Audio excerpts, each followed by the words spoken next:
Hello అండి అందరికీ. ఈరోజు స్పెషల్ రాజ్మా కర్రీ. ఎంతో టేస్టీగా ఉండే రాజ్మా కర్రీని ఎలా చేసుకోవాలో చూసేద్దాం. ఫస్ట్ బాగా వాష్ చేసుకున్న 1 కప్పు రాజ్మాను నైట్ మొత్తం నానబెట్టుకోవాలి.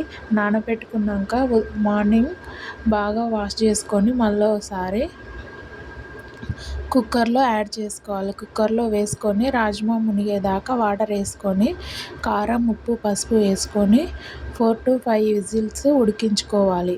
ఉడికించుకున్న తర్వాత మళ్ళీ వేరే ప్యాన్లోకి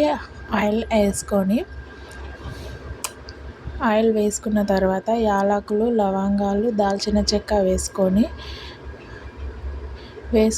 తర్వాత ఆనియన్స్, టమాటా కూడా వేసుకొని బాగా కలుపుకోవాలి. కలుపుకున్న తర్వాత పసుపును యాడ్ చేసుకోవాలి. పసుపును, సాల్ట్ను యాడ్ చేసుకొని బాగా కలుపుకోవాలి.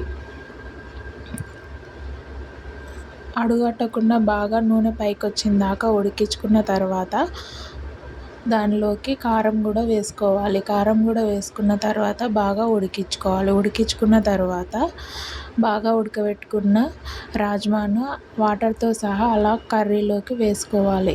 వేసుకున్న తర్వాత బాగా కలుపుకొని